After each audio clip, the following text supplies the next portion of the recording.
items that we are initially going to talk about today will be items 9, 10, and 11. We'll then come back to a couple items on the Public Safety Committee, and then end up with the Laker and Jackson Parade issues. So that will be the intent for the day. And Earl Pacinger's already yawning, so we will have to get going here before he falls asleep on us. Items number 9, 10, 11, please. John White, City Clerk. Items 9, 10, and 11 are jointly referred to both the Public Safety and Personnel Committees. Item 9, Board of Fire Commissioners and CO reports relative to the 2009 Federal Emergency Management Agency Urban Search and Rescue Task Force Readiness Cooperative Grant. Item 10, Board of Police Commissioners and CO reports relative to the fiscal year 2009-10 Real Estate Fraud Prosecution Program Grant Award. And item 11, CO report relative to the December 2009 hiring and attrition data for the Police Department and deferring the Department's 2010 January Academy class. Okay, we'll begin with number 9. Before I do, if any members want to hold any of these items, I think we can consent on some of these. I would suggest 1, 2, 3, 6, and 7, and 8. What was after 6? 1, 2, 3, 6, 7, and 8.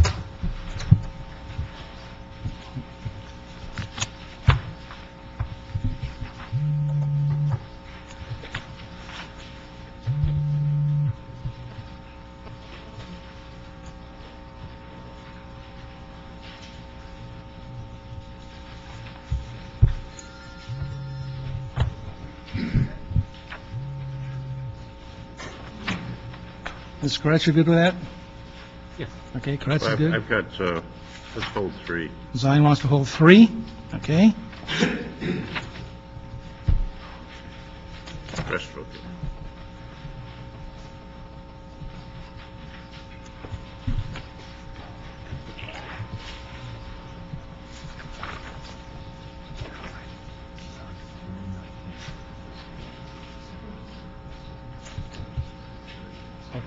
Okay.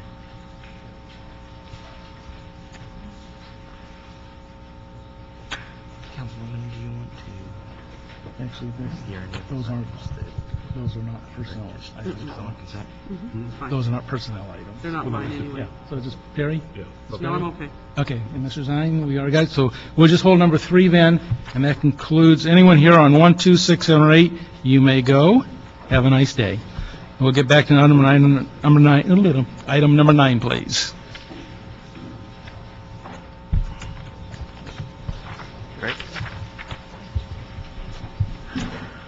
I'm Mark Davis with the CAO's office. This is for the 2009 FEMA USAR grant. The renewal, it's $1,044. I'm sorry, $1 million. $1 million. Yeah, once upon a time it wouldn't matter, it does nowadays. $1,044,910.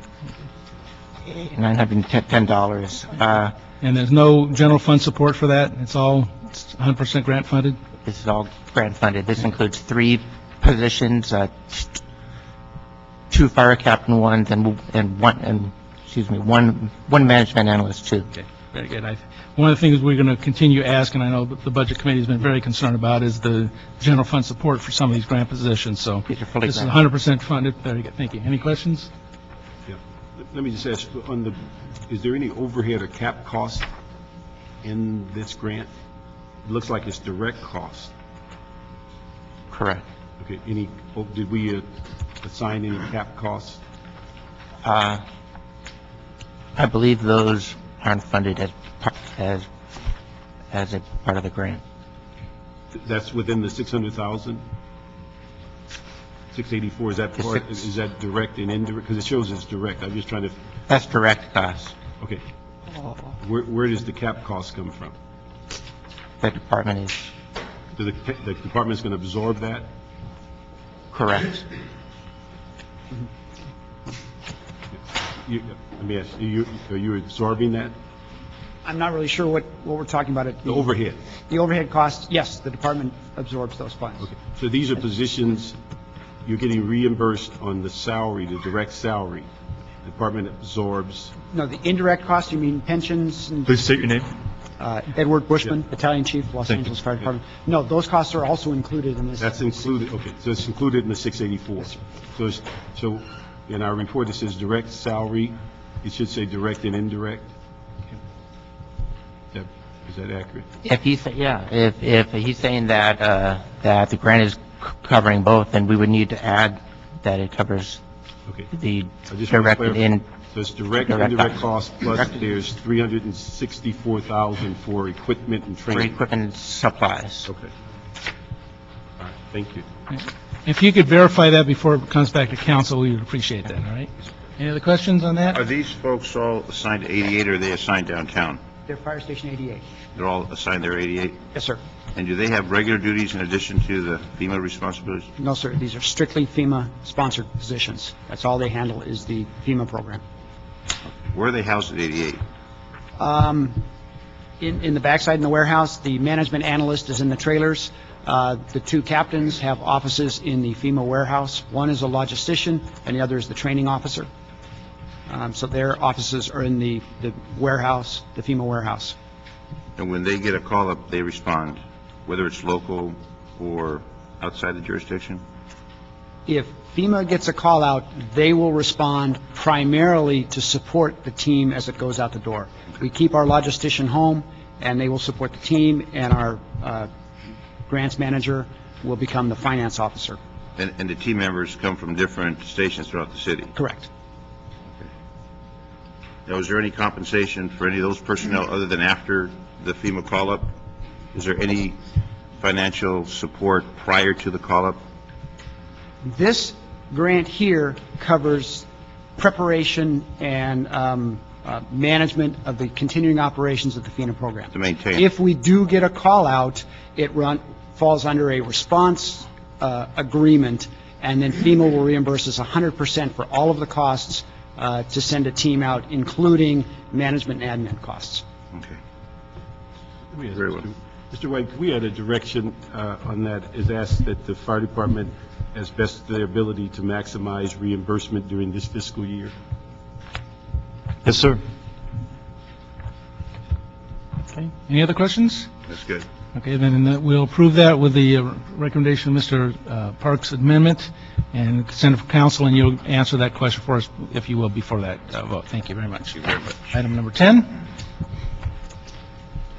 Police Department. Did you know this exists?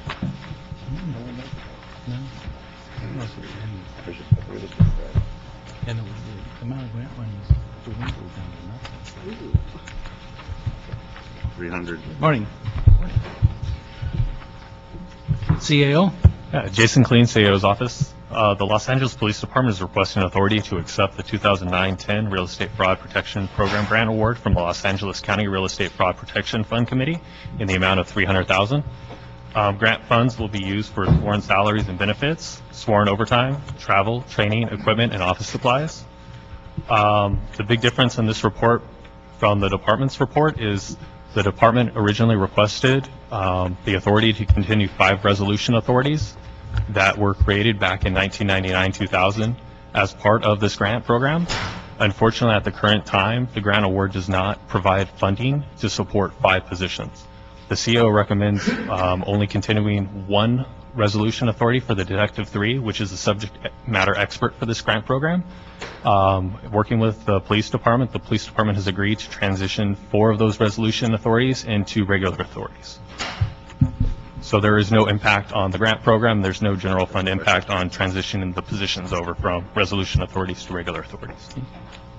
Mr. Zine? If there's any time we need to have this particular discipline within the police department to help with all of the fraud that's taken place in the real estate market, this more than ever before, and we're reducing the number of personnel assigned. And I question what 1D3 can do with the problems that we're experiencing in the real estate, especially the home market, where people are losing their homes. What actual effect are we going to have with this 1D3 for a city of 4 million people, with all the fraud that's taken place, and people are getting removed from their homes, and squatters are coming in those homes? So exactly what is this 1D3 going to do to help remedy that program where people are losing their homes and getting pushed in the street?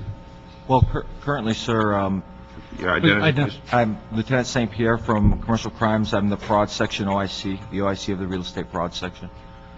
Currently, we are maintaining the current number of positions. We've got authorities transferred from position control to maintain the five positions we have. A couple of things we've done is we have done outreach training for all the areas as far as loan modifications go. There's been a training order put out to educate the detectives in the area on the minor loan modifications. On the major types of real estate frauds, we handle all of those on a citywide basis. With one person or with the No, five with people? the 5 people, sir. But this calls for removal of the 4 and have you one left. Right, but we have, working with the, with position control and with the, with Ms. Stewart from the personnel department, we were able to find vacancies and get them moved into the real estate fraud unit in order to keep it up and operational. So you're still going to have the 5 folks working? Yes, sir. Okay. Because what we're finding is more and more situations where a home is taken over by the bank and squatters move in that home is then sold, and the new owner comes in and they got to evict the squatters that are in the home. It's becoming a real serious problem. Yes, So sir. that's why a concern that we maintain at least, and the division detectives have enough work to do, leave alone this particular expertise position.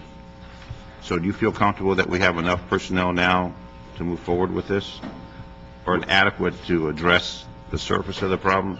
I believe we have enough personnel to add to it. I mean, at one point, we were trying to increase the unit through the stimulus money from the federal government, but that grant fell through. But at this time, we're able to maintain our workload. This is a huge issue. I've got you're the aware of numbers, it. sir. Yes, sir. Okay, The thank you. As I see it, and as again, we've looked through the grants issue in the Budget Committee, at one time, just a few years ago, the grant was $779,000, and now it's $300,000. So we've lost more than half of the money. My understanding was, as you got those position authorities, that the CAO is recommending that would be counted toward the 40 officers in the stimulus package, and so it reduces basically the department's stimulus package money to 36 rather than 40 for the hiring plan. As we move people away from the grant-funded positions back into general-funded positions, it does reduce the number of officers that we have to backfill under the terms of the COPS grant. So is that something the department's willing to accept? Have we had any communication from the department saying they're willing to accept that trade-off? They haven't said that they did not accept that. They did not. Correct. This will be in Budget and Finance later today, Okay. and I think the appropriate grant staff will be available to address the department's questions on that issue. Okay. I understand Mr. Zine's concerns, and I share them. Certainly, all of our districts are having those problems, that we don't want to reduce this, yet at the same time, the grant money is just dwindled away to almost nothing. So the question becomes, and another problem I see here is, when we started this, we had one D3, 3 D2s, and 1 D3. Now we have 3 D2s and 2 D2s. So slowly, we've crept up in the assignment and the cost factor. You're having more higher-paid detectives than lower-paid detectives, so you've crept up in the command structure, and that's more costly as well. So at the same time the money's being reduced, you're costing us more money in the choice of people doing the job. Is there a better way you could do that?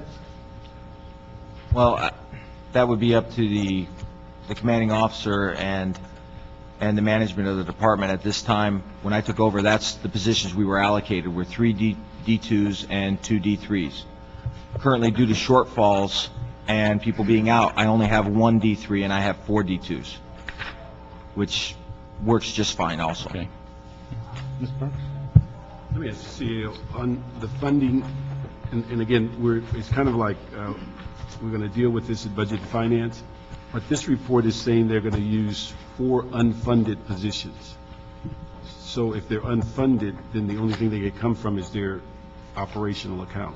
The resolution authorities were funded at the beginning of the fiscal year because we believed we would have gotten enough funds from the grantor to continue the positions. So we already put the additional funding necessary to fully fund those positions through the end of the year in the department's budget. So when we transition the officers from the resolution authorities into the regular authorities, that funding that was allocated for the resolution authorities moves with the officers. And then from an operational standpoint, the officers are going to get or the vacant positions will be transferred from their existing units into the real estate fraud unit. And then next year in the budget process, the positions will be funded as they are currently allocated. Okay, the dilemma we have, and we dealt with this on another grant a week or so ago, in moving positions from other authorities, then you're budgeting without going through the budget process, because the city council has funded certain positions, D2s and D3s throughout the department. So when you move them in this fashion, we don't know where they're coming from, and they're budgeted in a fashion to say X division has X number of D2s. When you move them to this location in order to compensate for the grant, then where are they coming from and who's losing? Because we'll hear about it somewhere down the line that a division is now shorthanded because they've been moved. And so that's what the concern is when we, and then Mr. Smith asked about whether the stimulus money was going to pay for them. And I think we got two sides of the answer. You said yes, and then you kind of said, well, the money's already in the budget. So if the stimulus money's not paying for it, and we're going to use the general fund money to pay for it, then we're going to grab positions from an unknown location. The problem is, where are they coming from? And is there an agreement not only with the department, but from council members as to where you're taking the positions from?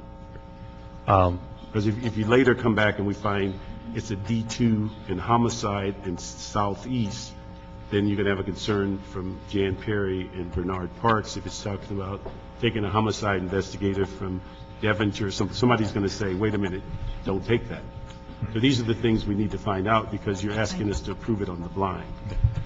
With the position authorities, the vacant ones, the department can tell you where they're coming from. The COPS funds, once accepted, will pay for the loss of grant funding for these positions. Okay. Then what do we do with the money that was approved in 9-10 budget? Well, for the resolution authorities that you say are already in the general fund? The problem is the department has an existing $80 million deficit. So that's what I'm concerned about. So the issue is that if you're going to replace it, then that money's eligible to go towards it decreases the department's existing deficit. But it's not a general fund savings because there is a deficit in the sworn salaries account. But it doesn't add to the deficit. But it does not add to the deficit. All right. But now is there an assurance that the stimulus money is going to handle these positions, or is that still up for speculation? There's assurance from DOJ that we can utilize COPS grant funds to pick up the salaries of previously non-general funded officers. When we set the maintenance of effort for the COPS funds, we took out all of the general funded positions, and then we told them that we have X number of grant and special funded positions, and then we said that as we lose grant and special fund revenue, we will decrease those authorities and move them into general funded positions. And in doing so, we're not going to have to backfill a certain number of positions above the baseline maintenance of effort number. What I think we need to know today is that an assurance that grant money is, or the stimulus money is going to be used for these positions, so that we're not approving something that adds to the deficit. Stimulus money will be used for these positions. It will be. Okay. Ms. Lewis, you have something to add? Thank you. Rhonda Sims Lewis, LAPD. I just wanted to address the question about the positions themselves. We are, all our positions are frozen right now, as you know. So these positions are vacant. And what we're doing is temporarily moving them so these bodies can go into those vacancies. Doesn't affect the operational, it has no operational impact because the positions are currently vacant. So as we loan them to cover these positions, when the division where they're going actually has some vacancies, we'll move those bodies into their vacancies and move the vacancy back where it belongs. So there's no operational impact at this time. I just want to comment on the fact that we used to receive $700,000, and now it's down to $300,000. The money's generated from a $2 filing fee for real estate documents recorded by LA County. Obviously, since real estate is down, the $2 filing fee is down, so lo and behold, we go from 700,000 to 300,000. Another question is, have you ever approached the real estate industry, the mortgage companies, the banks, escrow companies, or any of those to see if they would be willing to help fund some of these positions or help in any of the advertising to people that there is a resource available with the police department? Because a lot of folks don't even know the police department has this fraud section. Well, we meet, we're part of a outreach and a bigger organization involving us, the FBI, the sheriffs, and real estate industry. We've had meetings with Fannie Mae and Freddie Mac and done some outreach there. And we've had several articles in the LA Times and the Daily News over the past couple of years about some of the investigations we've done. But as far as approaching anybody about money, we haven't done that, sir. Because the banks are now starting to give billions of dollars back to the federal government, and maybe they would be able to have some type of funding to help support some of these activities. Since some of the banks are now in secure positions and returning billions to the federal government, your next meeting you may bring that subject up and see, because we have the foundation, there's money that maybe could be assigned to help support this with additional outreach, additional personnel, additional resources, because it's obviously a huge issue and it's not improving as the market continues to struggle. No, it is not. Just another idea to get funding so you can get more folks, get more word out. I know that we're putting together a program for the San Fernando Valley, and we'll be calling on your personnel to come out and help with the industry, the mortgage companies, escrow, et cetera, because there's a lot of people that don't know where to turn, and they're going to some of the private locations and paying a lot of money and getting no information and still losing their homes. Well, we've put out to the detectives out in the areas, as well as the group we put out.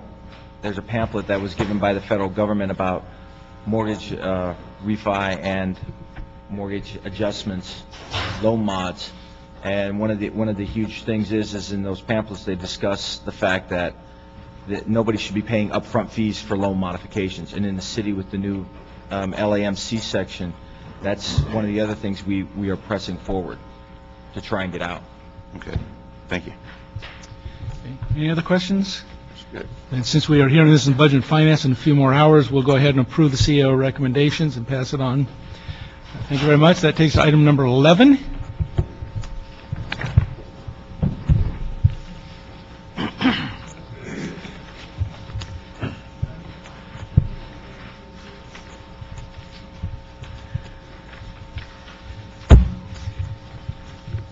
Morning, Chief. Council members, how are you this morning? Fine, sir. How are you?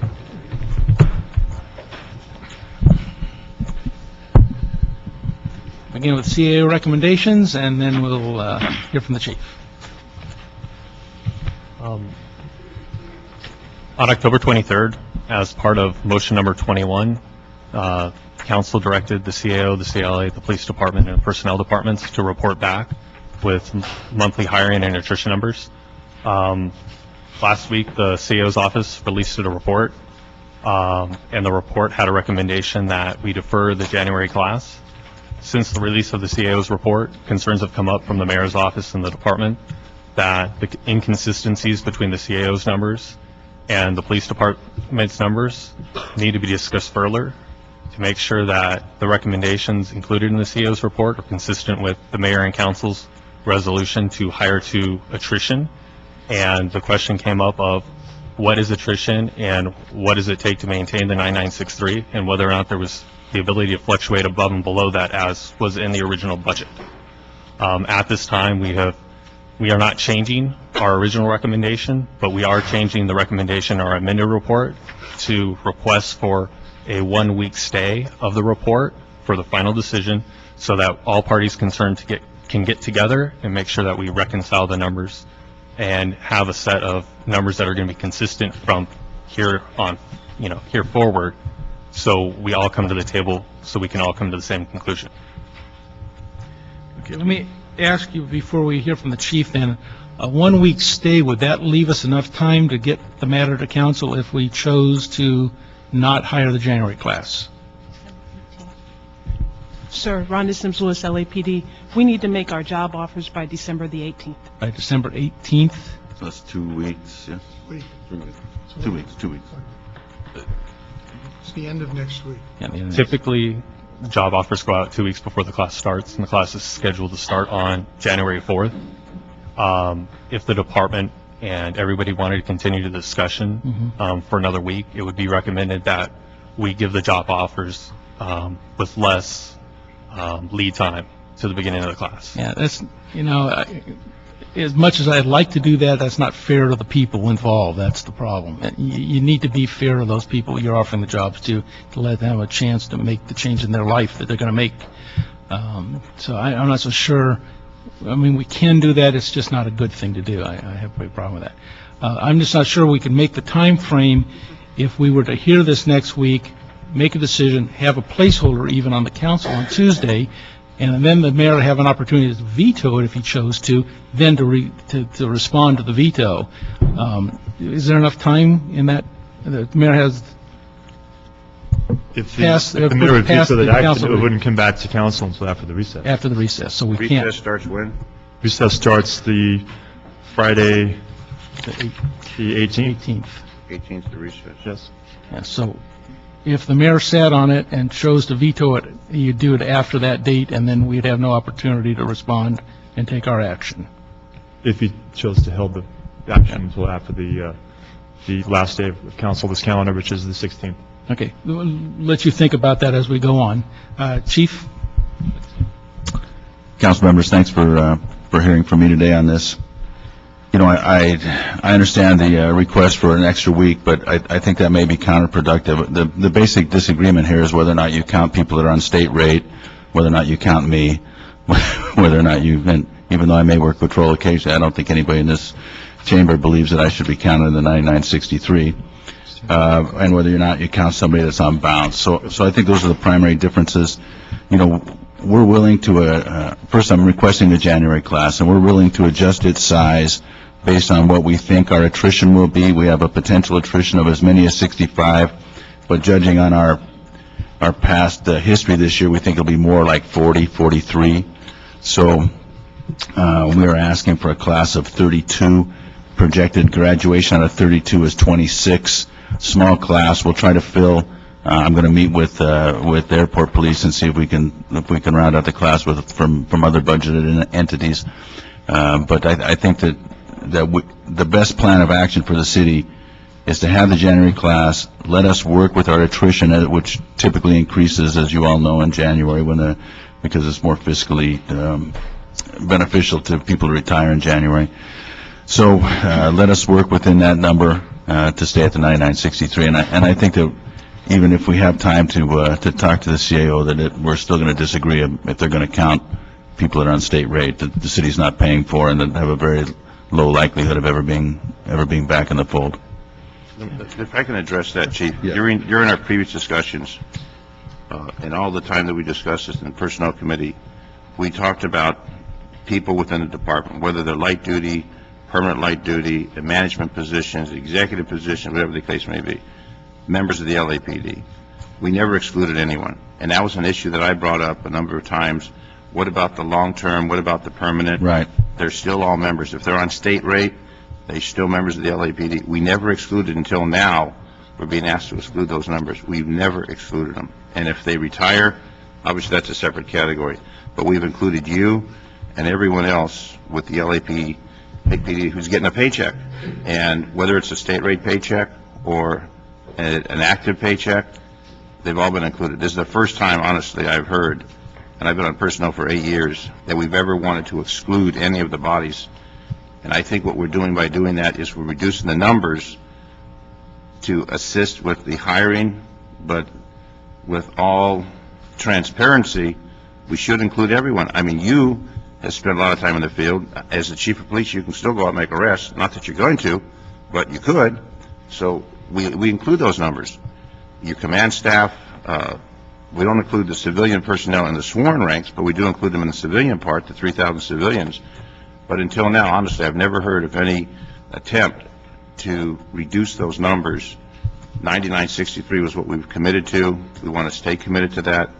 And if we would exclude the light duty, the permanent light duty, then we're talking about 1,000 officers that we're going to take out of the equation. And I agree, obviously agree with that, and I think that Rhonda may be able to speak to this better than I can, because she's been to all these committee meetings. But it's my understanding that there's a conflict over the state rate vote. There is, sir. The state rate folks are, I think he's counting about... For the microphone, identify yourself again. I'm sorry. Rhonda Sims Lewis, LAPD. And for the state rate folks, I believe he's counting about 21. They don't have an impact on our budget. They're not being paid a city salary at this time. They're paying. But we're still carrying them. We're still carrying them on our roster, and they could return at some time. They could. We don't know when or if. The percentage that actually return off a state rate is very, very small. But do they still have a badge? And do they have a gun, an ID card, and a member of the LAPD? They are still part of our department, and however, they're not having an impact on our salary account. And what we're doing is in our salary account, we count deployable officers that we can deploy. So we've never used the word deployable ever in these chambers in the 8 years I've been here and the 30 years before that. Well, that's never been a terminology that was ever used. When we counted the number of police officers, it was the number total, which was the 9963 we thought we were talking about. Well, 21 we never aren't in said that. 9960, except for all these, or except for all of those. They were part of the department. The 21 are not in that 9963. Well, this is the first time we're hearing that. Because what I think we're doing is we're playing with the numbers, and I think it's troublesome when we start playing with the numbers. We're either going to have all LAPD officers who have a badge ID and have the right to come back to work, or we don't. If we start excluding categories, we'll take the assistant chiefs out and the commanders out and the captains out. We start taking the command staff out, and we just talk about the working cops. They certainly are included in the 9963, all our command staff. However, our state rate people are not included. But we've never talked about that in 8 years. All of a sudden now... That's because we don't budget for it. It's not included in our budgeting. Are they part of the 9963? No, they are not. They're not part of our salary account at this time. We put them, what code is it? Payroll code. For the state rate. 27. It's a separate payroll Well, I code. know what the state rate is. I've had officers work for me that were on that, but we never defined it with the numbers. And how many do you say on state rate? I believe he's counting 21. 21. 21. And you agree with that, CO? Yeah, I agree with that. The problem is people are using LAPD's budgetary document as a personnel document. It's not an accurate reflection of the number of officers and the number of filled bodies within the police department. The sole purpose is to track the number of bodies that receive paychecks in a pay period. This can't be used to reflect the number of officers that actually have property rights for a position within the department. That's completely separate. Yeah. If we took away the substitute authorities that those IOD officers currently fill, the department would be overfilled in detective positions, in sergeant positions. So those positions and those authorities those positions fill play a critical role in the overall personnel authorities within the department. And if you took that away and you said, well, they don't matter, then that's going to be 21 less positions the department will be able to backfill with able-bodied officers put back out there in the streets. And I think if we'd had this discussion when the council took up the resolution, we would have backed the number down 21 officers in from the 9963. We made it 9942 instead, because that's not what anyone on the council had ever heard the terminology used. So, yeah. Well, I guess our point is that they are not affecting our bottom line as far as... But the point is, in the discussion, no one ever had that discussion, okay? So if you want to change the way you calculate, then we should change the way we set the number at 9963. Sir, we're not changing the way we calculate. This is all this is. It's inside baseball. Yeah, this is inside baseball. This is the way we've always done it. But This is a very costly discussion of it inside is, baseball. and we're not going to get to any resolution with this discussion because we're talking about the same thing from two different seats, and so we'll work with CAO to come up with a number that we both agree on, and that this committee, and we can work with your staff if you want, so that we all talk about the same number, because we're going to have this discussion the rest of the year. Yep. I don't want to, this is counterproductive to argue about which number's right. We'll just all agree on a number. We're not going to argue with you. You haven't been chief long enough. But But if you show up in your workout clothes in front of City Hall, The honeymoon's still going, Chief. I'm sorry.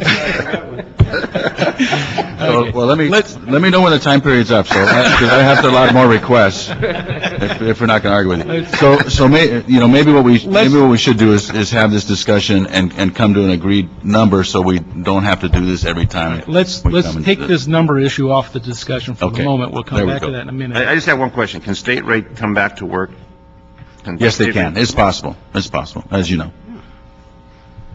Other question? And many times they don't have their badge, as you know, they don't have their badges, and depending on why they're there. Taken off, right. Yeah. So, I mean, but that's the same discussion we're having about numbers. So let's just get a number that we agree on and stick with. No, and I agree with that. Let me just say this on the numbers, having gone through this, is that even if we take out the 21, Yes. you're still 99, 80-something. We're still over.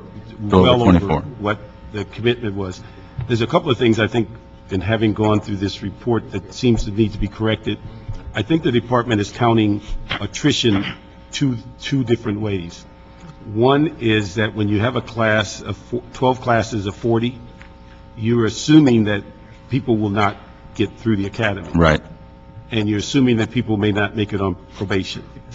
And then to later count that in your missed attrition, counts them a second time, and gives a misimpression as to what we missed. And so when you go through the issue of counting attrition twice, that's one issue.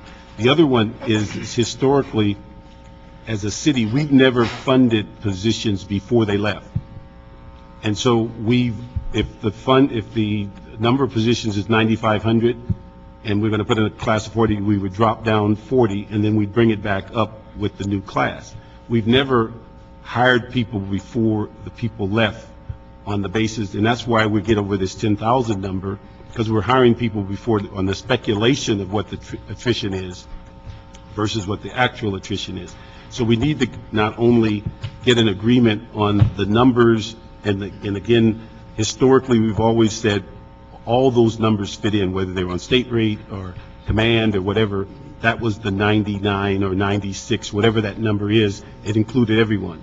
And then secondarily, when we get ready to hire, we should be hiring that they actually left. Otherwise, we're paying double.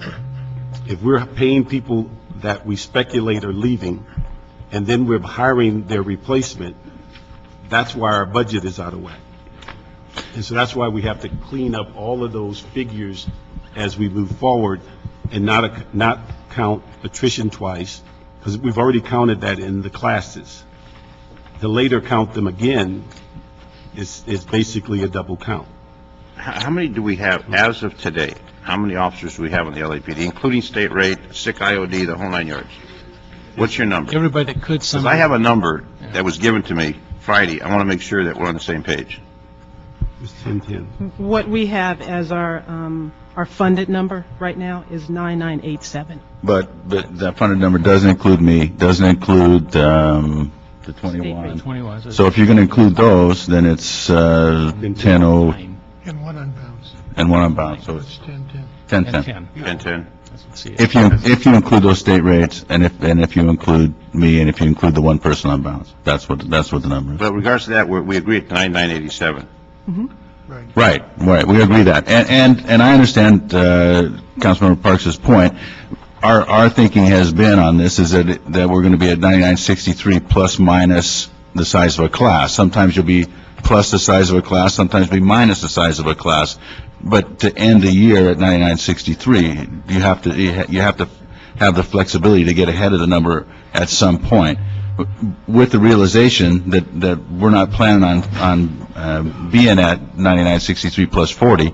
We're planning on being at 9963. That's our agreement. Now we'll work on whether or not it's fair to include the 21 unfunded. But I think the thing that we're concerned with in budget is that the earlier you hire that overage, Sure, the more I understand. costly it is.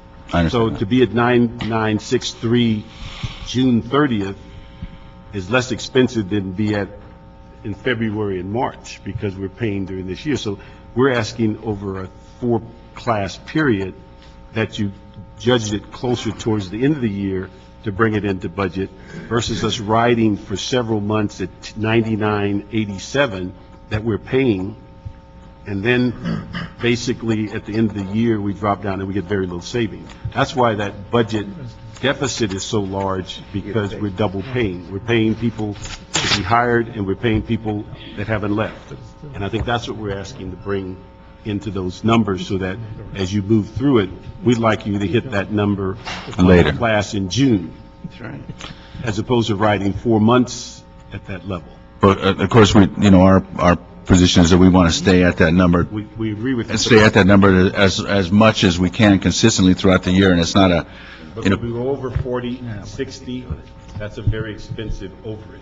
right. And that's one of the reasons that we want the flexibility to have a class, but adjust the class size. And we're willing to, because it's important to us to continue the hiring process, so we continue to get the good candidates, we continue to have people that have a reasonable expectation that they'll get hired if they go in the process.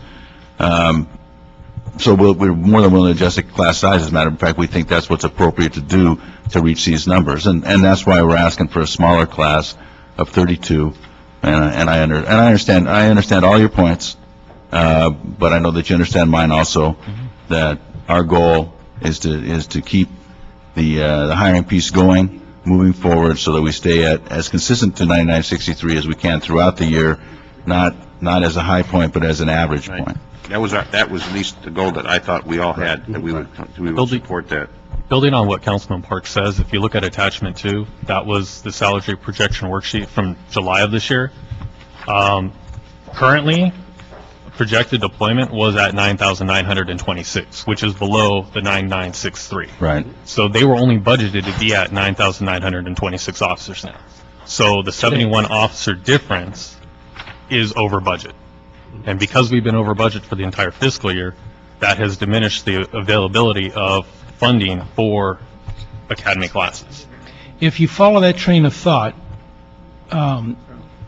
what would be the salary accounts of LAPD, figuring instead of 9927, you said, I think, we're at 9987. And 87. That cost factor projected out for 6 more months, what's that going to do to their salary accounts, if it was even to maintain at that number? Well, year to date, it's cost the city an additional $1.3 million. 1.3 through today, Through today. not counting the remaining 6 months of the year. Correct. So it's over $2 million. So Sir, can I just interject one thing? We will not be at 9987. What we're having is 2 months of no hiring, November, December, no hiring. We project that we're going to lose approximately 50 people during that time period, which would take us under our 9963. And if we hire 32, Yeah. we'd be close to the 9963 number again. The So we won't be staying at But the 9987. problem is, Ms. Lewis, is you haven't been anywhere close to your projection all year. Yes, And that's why we're way over, and that's why I'm concerned about the salary accounts. Well, What's that going to do? If you look at our projection, Mhm. normally, at the first part of our fiscal year, we have large numbers of retirements. We didn't have that this Right. year.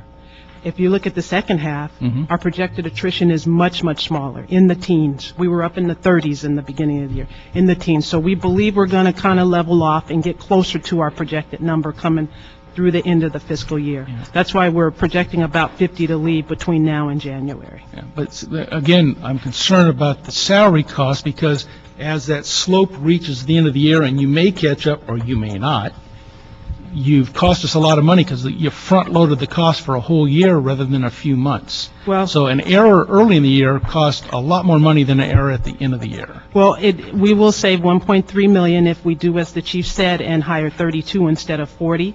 That 8 less throughout the end of the fiscal year will save us about $1.3 million. But that only saves you if you actually attrit Yeah. 32. But if you miss the attrition because you were over 50% off on attrition for the first 6 months, so if you miss attrition for February and March, then you won't save the 1.2. You'll have people on the payroll for 5 extra months who are being hired in February who could have been hired in maybe April or May.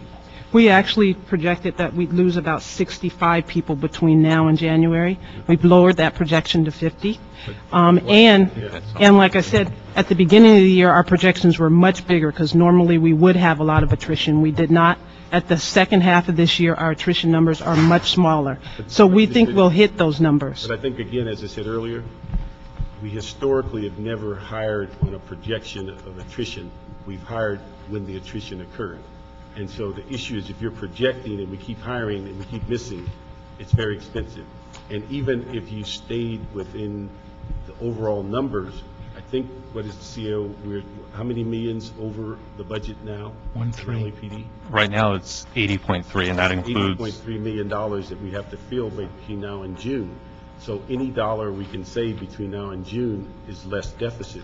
So again, we have to get back to hiring after they leave versus projecting they leave, because you're paying double. I've got a couple additional questions on this, where it says that there are 138 officers under planned attrition, which is one factor which we all can accept. For our special funded and grant funded, there's 326 special funded positions. How secure are the special funds for those 326 positions? Because if those special funds run out, then it's going to have to fall on the backs of the general fund. The special funded position. I didn't know we had 326 on special funded positions, but if those special funds, just like the real estate, the dollar's gone from 700,000 to 300,000, how secure are those special funds on the 326 personnel that would have to then fall back on general? Everyone's different. Well, not everyone, but there are vast differences in the special funded. Some of them are very secure, some of them are grant, some of them are, Rhonda can, we could do a breakdown of We should it. analyze that just for security purposes to make sure, because obviously we're not going to terminate those folks if the funds run out. No, we would just have to, move on. for the purposes of the grant and special funded positions, once we formally accept the COPS grants, as we lose special or grant funding, we will be able to transition those officers into COPS funded positions. After the mid-year, we will have a better update on the local public safety fund and how much revenue we're going to get from that. Currently, that fund funds 291 officers. Another 27 officers are funded from supplemental law enforcement for the clear sites. We've been notified by the grantor that they overpaid us by $1 million last fiscal year. So this fiscal year, they're going to reduce our allotment by $1 million. So that's a $2 million hit for that funding source. So that'll have to then pick up from the general fund. Well, currently, no, because as we transition those officers into general funded positions, the COPS funds will be available to pick up the funding for those officers. And how secure are the COPS funds? The COPS funds are secure for 3 years. And then after that? And then after that, the city would retain those officers for 1 year. And then after that, there are no requirements in the terms of the COPS funds to maintain those 50 officers. Yeah. So we could draw down the size of the police force, or we would have to identify funding to continue the salaries for those 50 officers. So that's my concern, is that we have sufficient funds to Sure. take care of those officers, and not after 5 years, by the way, we can't support you anymore and reduce the department. We don't want to reduce the department. Well, we would, of course, do that, as we have done in the past. When funded positions get unfunded, we absorb them into the thing. But again, we're having two separate discussions here on this number. That 9963 being the public safety number, and then so if we're going to use the same number, maybe we should not look at the funded numbers, although I understand the importance. You guys brought up the funded numbers. We never even considered that. Just one more. On the bounce, you've got one on bounce that's not counted. You got two on bounce, I understand. One. We actually have one on a 90-day authority and one on bounce that's leaving in January. Okay. But what we are doing is not unique to this year.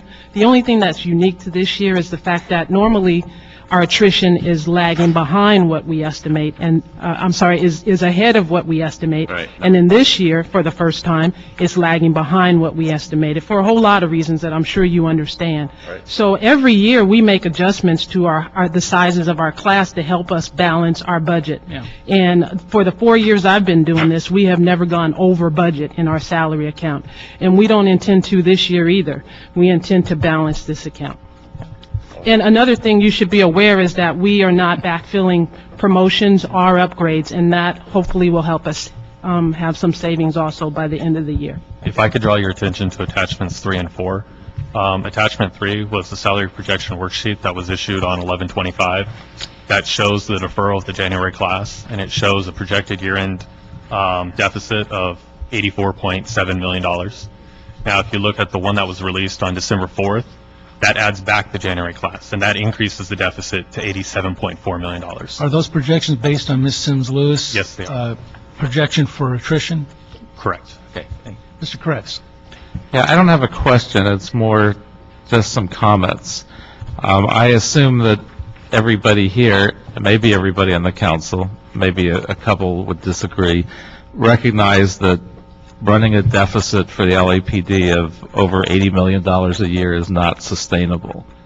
So my first question to my colleagues here is, why are we letting the department run ahead of the projection, costing us more money?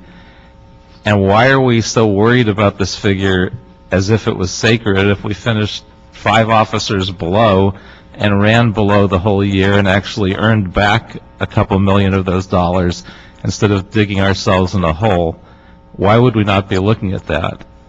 And my other question to the department is why we aren't looking at something that I've suggested a couple times, which is the positions that could be done by civilians that are currently being done by sworn officers, making that shift and starting to save the city some money.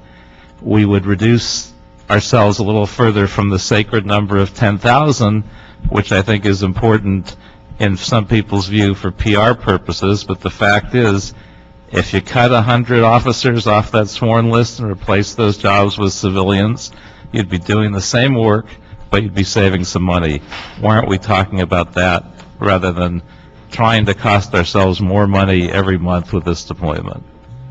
Well, we do look at civilianization, and there are some jobs that can be civilianized, but I don't think it's anywhere near, well, I know it's not anywhere near what the purported numbers are. You know, our basic core business is law enforcement and requires sworn police officers, and we do have huge vacancies in our civilian staff already, and that's really what causes our issues. And I know that Rhonda can talk about this as much as you would like, but we would love to be able to hire some more civilians to fill those slots, fill those, what's our vacancies right now? 371. Fill those 371 civilian vacancies, many of whose have tasks that we have to perform. I mean, some things have to get done to run a business. So, you know, we would love to be able to do that, but unfortunately, at this point, we can't. So, But I mean, I understand your we are filling point. some of those jobs with sworn officers, though, because we don't have the civilians. So should we not be identifying what those are, asking the council to replace those positions with civilians, attrit out some of those sworn officers, and put the rest of the ones that are doing those jobs that civilians should be doing back out in the field, and ultimately save ourselves a decent amount of money? Well, we do ask to fill civilian positions, and matter of fact, I asked to fill criminalists last week, and we ask, and we do ask. But in exchange for reducing the number of officers. Well, I don't think that one necessarily means that you do the other. I think I think that's the difference. I mean, we believe that public safety requires a decent number of police officers in order to do it in a way that this city expects and deserves. And But the ones that are doing a job that replaces a civilian, you can't tell me you're getting any extra value out of that. Well, you're right, except for that they perform a function that we have to have. Now, you're assuming that this is that we're a perfect organization that provides perfect service right now because we move these people over, and I don't agree with that. I think that the taking of sworn officers, especially ones that are full duty, and use them to fill positions that can be done by a civilian is extremely bad business, and we don't want to do it, and that's why we ask to hire civilians. But does that mean that we should have less sworn because we're in a fiscal emergency right now, which requires us to move some people over to do these critical functions? I don't agree with that. I don't think that's true. Councilman, it depends on if you're trying to maintain a specific deployment number versus move the officers back out into the field and then replace those officers with civilians.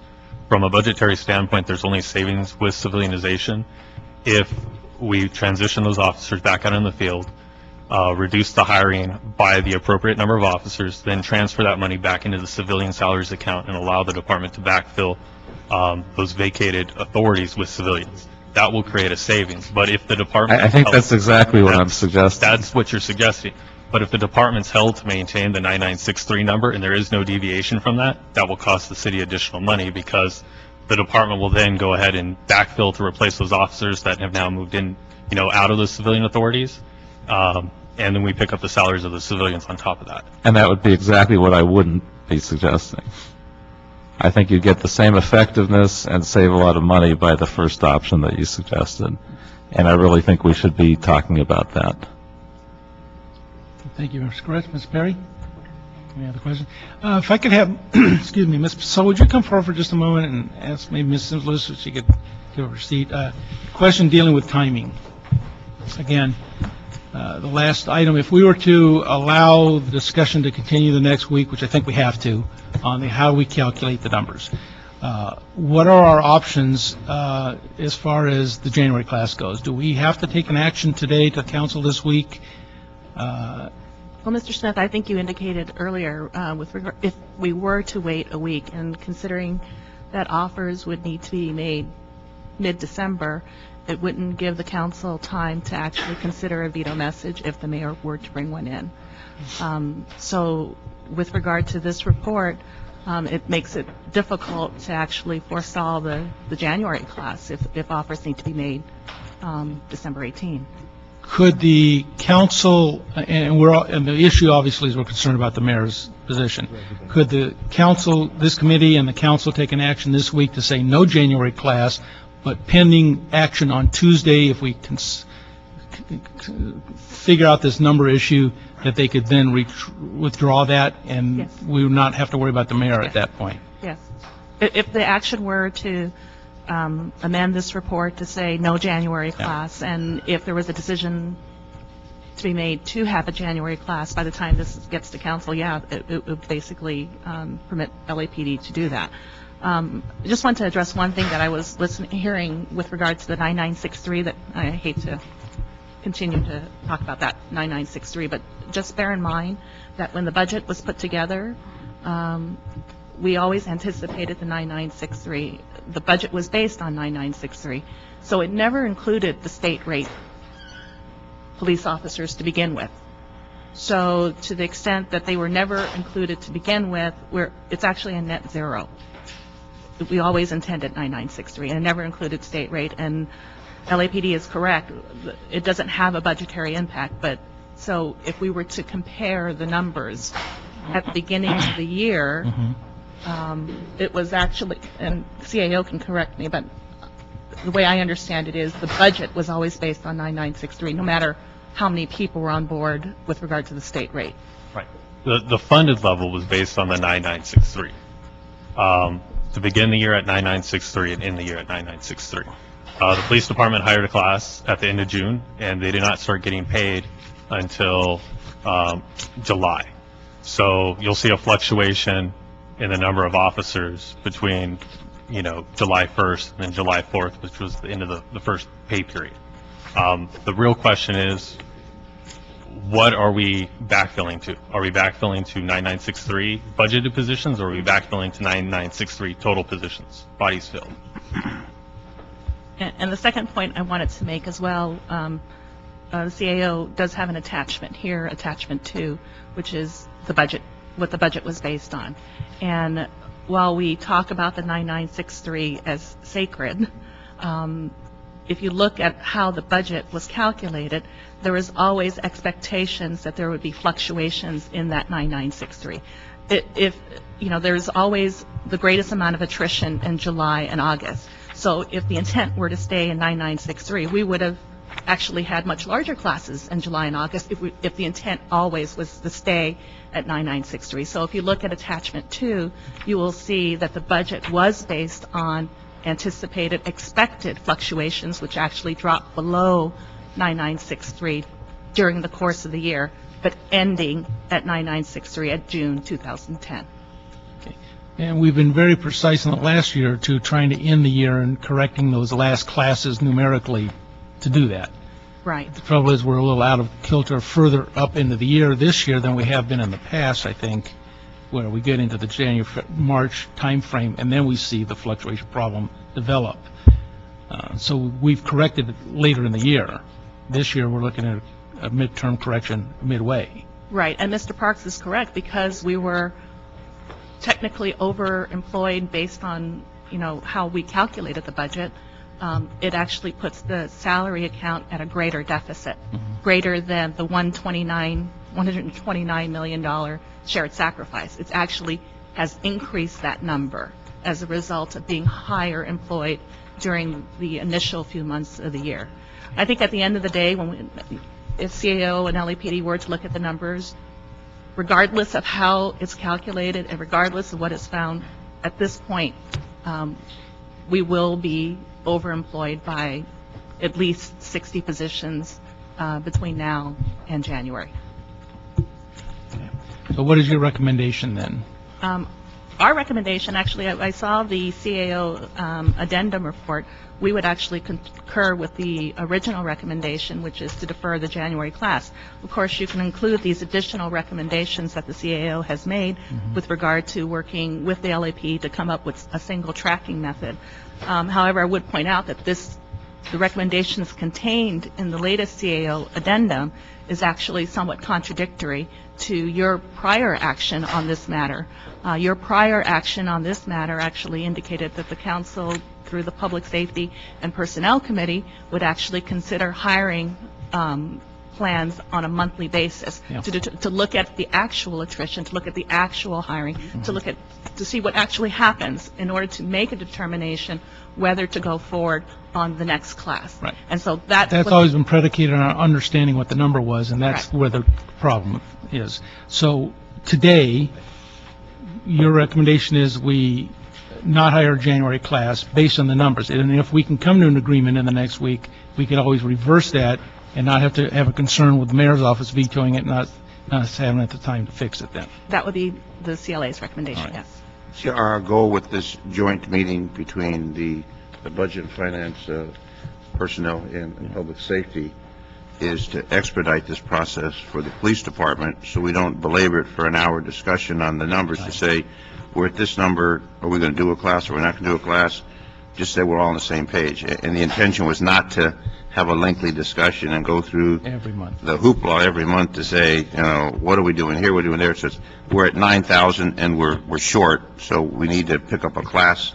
Because I know we've had nothing in November, nothing in December, and the intention was we would analyze it for January. We're going to analyze it in January for February and down the road to keep a balance of it, and that's why it was critical to keep those numbers. And if we're all going to agree to exclude the state rate, I'd prefer to keep the chief's position in there, because I think that that's a critical, obviously critical position. But if we just want to exclude that, honeymoon's still going, Charlie. But that way we're all on the same page, and we could probably do this in a matter of 10 minutes instead of an hour-long discussion and save everyone the hassle. That's the chief and the CEO's. Yeah, that's my position too. This is we all really agree on the number, and so now we just need to make sure that we hire to it. Much easier for everybody, so. Yeah. So, do we have a motion then to accept CLA's recommendation? That'll be then, if there's no objection, that'll be the order of the committee, that we are suggesting a non-January class that can be changed subject upon you coming to terms and a number that we can agree on, that would then allow a January class or not allow it, based on what you can negotiate this next week. And the time frame on that would be when? Next Monday? Has to be Monday. All right, so we'll have to have another follow-up meeting next Monday then, of the two committees. So just for clarification, that would be recommendation 1 and 2 of the addendum report and recommendation number 1 of the original report. Of the original report, Yes. which is not, is that that's part of the Yes, that's file? also part of the file. Part of the file. All right, that'll be the case. Thank you, Chief. Appreciate your being here. Thank you. Hopefully we'll Just to figure this clarify, out. this will be back in committee again on Monday. Monday. Okay. Another special meeting. A joint meeting. Another Thank joint you. meeting. And then let me ask, would we plan a joint meeting every month, so we'd have another one in February for the March class? Yes. It's going to be much January for the February class? We can expedite it a lot quicker having a Much joint faster. meeting instead of going to different committee meetings. All And right. hopefully the chief can just send his representative, and then it can be done in 5 minutes, and bam. Rubber stamp it. Did I cause this to go longer? I'm sorry, Dennis. Just your beautiful appearance, sir. I appreciate Thank you. the joint Thank you, committee sir. time. All right, Thank you. that ends the joint meeting with the Personnel Committee. Thank you, the Personnel Committee, very much. We'll continue with the Public Safety Committee, and that leaves us items 4 or 5? 3, 4, Or 3, 5. excuse me, 3. Did you want to take up number 3 now, or number 3? Yeah, let's do 3. Mr. Zion had a question. Item on that. 3, communication from the mayor and CEO report relative to a grant program in the amount of $500,000 from the DOJ 2009 COPS Technology Program for the period March 11, 2009 through March 10, 2012, the development of a citywide emergency mass notification system. Good morning, Melissa Fleming with the CAO. As stated, the Mayor's Office of Homeland Security and Public Safety is requesting authority to accept a $500,000 grant dedicated specifically for an emergency mass notification system. At this particular time, the Information Technology Agency, in conjunction with Fire, Police, the Emergency Management Department, and the Department on Disability are working on the best way to strategically utilize this $500,000 grant. As such, right now we're recommending acceptance of the grant award itself, and we'll return back to committee and council with a specific recommendation for implementation of this emergency mass notification system. Mr. Zion, you had a question? My question is with ITA. I'm not really happy with what ITA has been performing and cutting services in their responsibilities, and I want to know if ITA is going to manage and do this activity, or it's going to be done by a contractor, it's going to go for an RFP, and the issue of ITA's participation and the continuing withdrawal from activities that they've been involved in for a long period of time. That's my question on the ITA. Are you with ITA? Yes, I am, sir. My name's Joyce Edson. I'm with ITA. I can't address the other service issues that you mentioned, but as far Wait a as... second. What's your position with ITA? I'm an information system manager, too, with public safety. Okay. They have, I understand, 4 assistant general managers. Yes, sir. Why aren't one of them here for this? Because this was specific to the mass notification system, I'm the manager that's been working this project since pretty much the beginning. Okay. Go ahead. As far as this project goes, we had previously submitted had an RFP out for services for this. We went through an evaluation process. Due to funding or lack of funding, we were not able to award that contract. We do have options now with this grant funding to use this as a startup money for it. We have, because of the nature of mass notification and the need to send out the notifications as quickly as possible, it is the ITA's recommendation that we use an outside contractor and use this as a service contract. The reason So wait. If we're going to use an outside contractor, but we didn't accept an RFP, how does that work?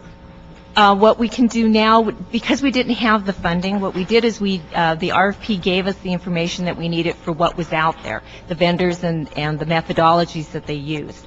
Now that there is funding and there's been some other awards through other government agencies, we have options to be able to use one of the vendors that was actually in our top 3 as a sole source, one way or another. I just don't think that's the right way to go with a project where you use vendors' information and then push them aside and then go for a sole source.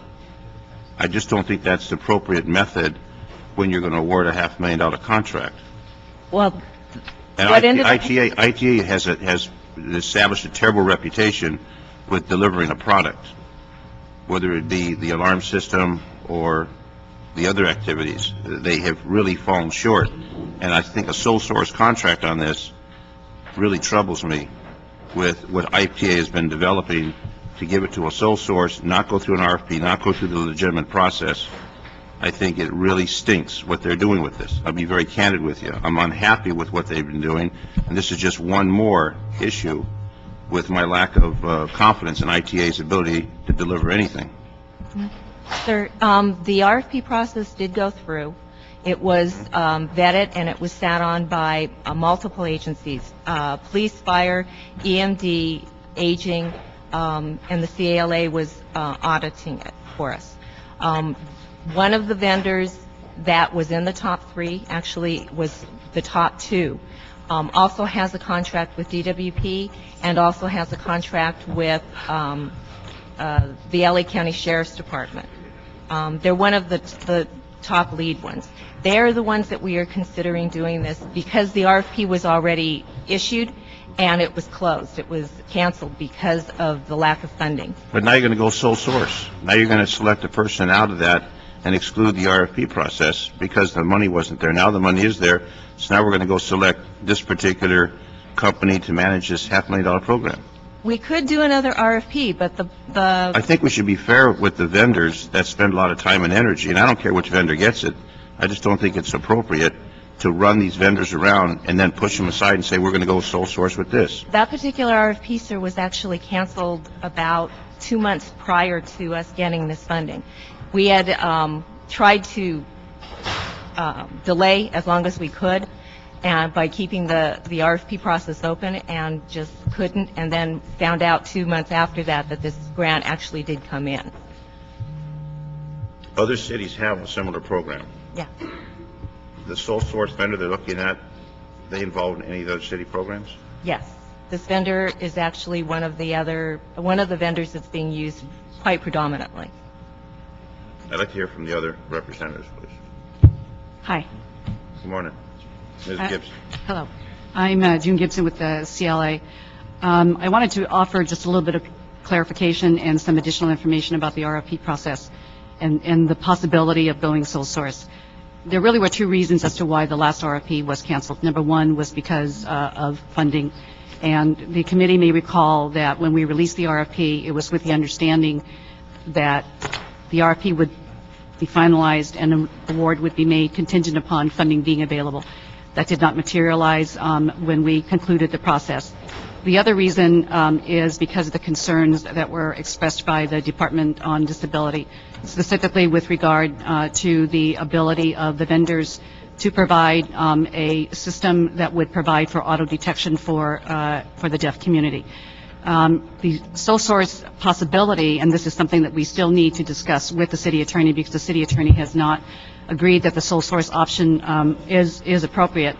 The reason we were considering the sole source, now that we have this grant available to us, and we do not want to miss the opportunity to take advantage of the funding that is available, is the fact that this vendor is the only vendor that does have an auto detect system. This is the same vendor, as Joyce had indicated, is also contracted with LA County as well as Water and Power. The other option would be for us to piggyback onto these contracts. We're looking at the terms of those contracts. We don't believe that the terms are as beneficial to the city, given the fact that $500,000 for a mass notification system really is not going to go very far. So we're still pursuing other options. At this point, the reason that we are presenting this report to you is we have a deadline to meet. Council has to take action by December 21st, or else we're going to lose the funding. So we do plan to come back to the committee to provide more specific information as to how the funding is going to be implemented.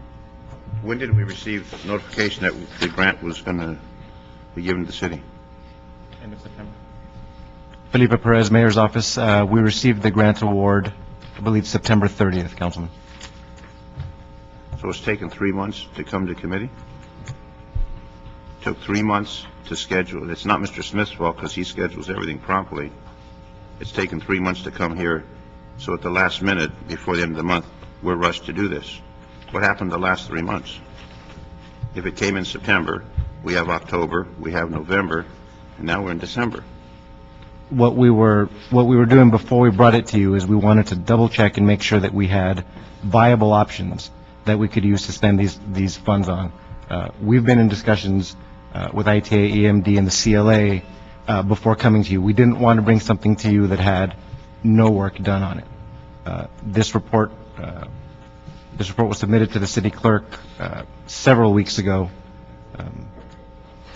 What I see is you bring in a request for us to accept this $500,000, and ITA wants to give it to a sole source vendor, and thank you very much. I just don't think that's the appropriate way to go. We are not asking you today to approve any sole source contract. We're asking you to approve accepting this award, and then we will commit to come back to you and tell you precisely how we'll implement this program. No problem with that. And maybe emergency management would be better involved in administering this particular $500,000 notification. It's important that we do this. I know we've been talking about this for a number of years.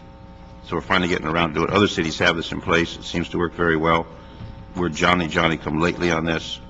Mr. Featherstone?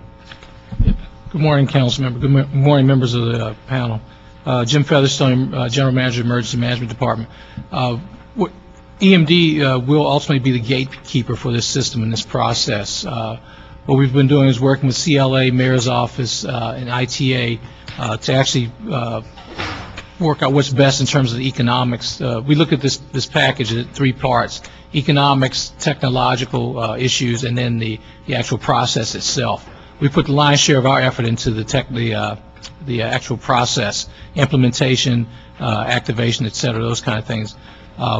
I agree with what Mr. Perez said, that we need to work on a more viable application of the monies. EMD can take the lead in that. Although work with CLA, we think that we've been doing what we could under the constraints that we have, because we were worried about the grant, the money going away. No, I understand that, and I want to support getting the $500,000 for the program.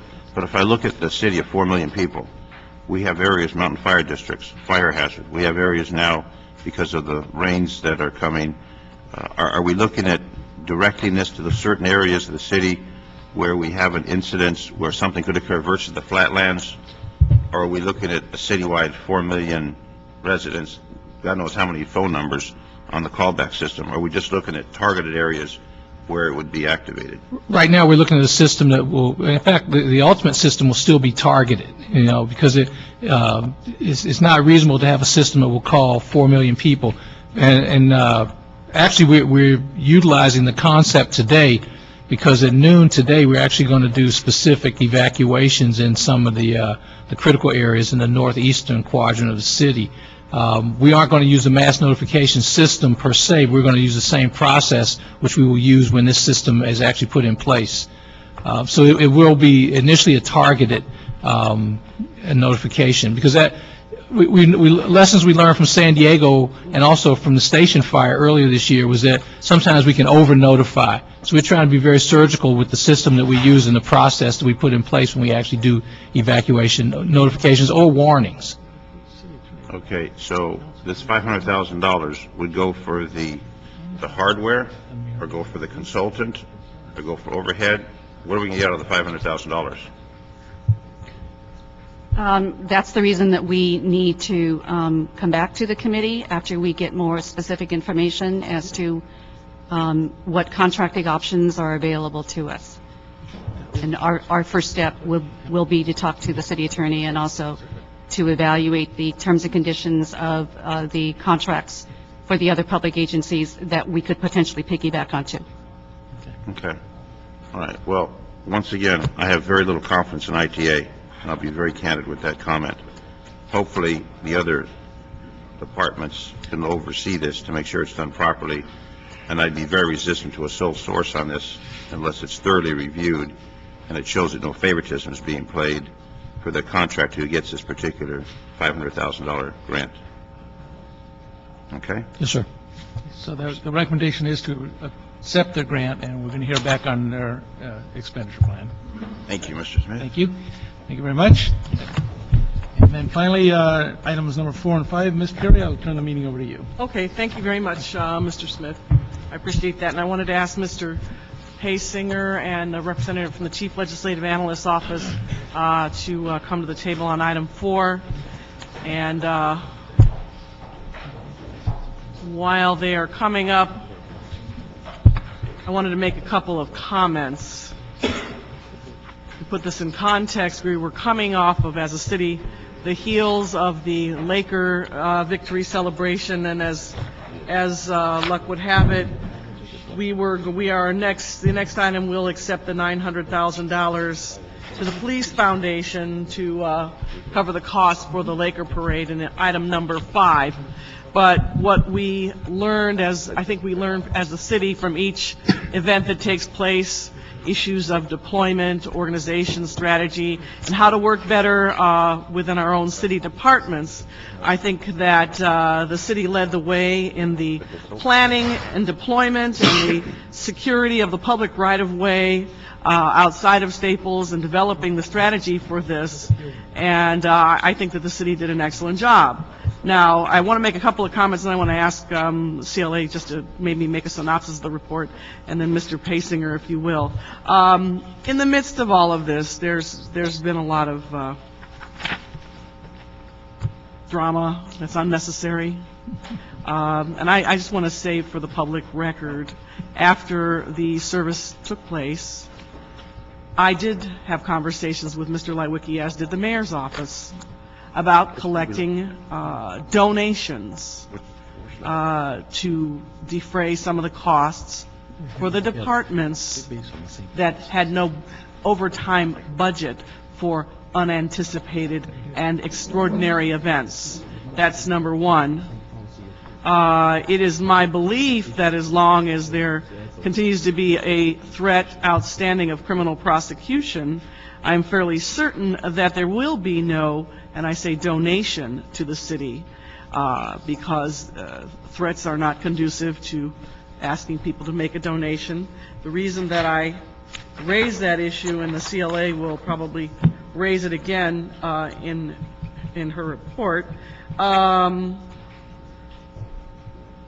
page 5 of the CLA report, on the last paragraph, where the city attorney had requested previously provided a mechanism to cover city costs associated with operations in major venues. And however, while the council instructed the city proceed in this manner a year ago, the ordinance was not presented, adopted, and became effective after the Michael Jackson Memorial. So in effect, basically, in essence, there was no ordinance in place prior to the Michael Jackson Memorial providing for cost recovery from major venues.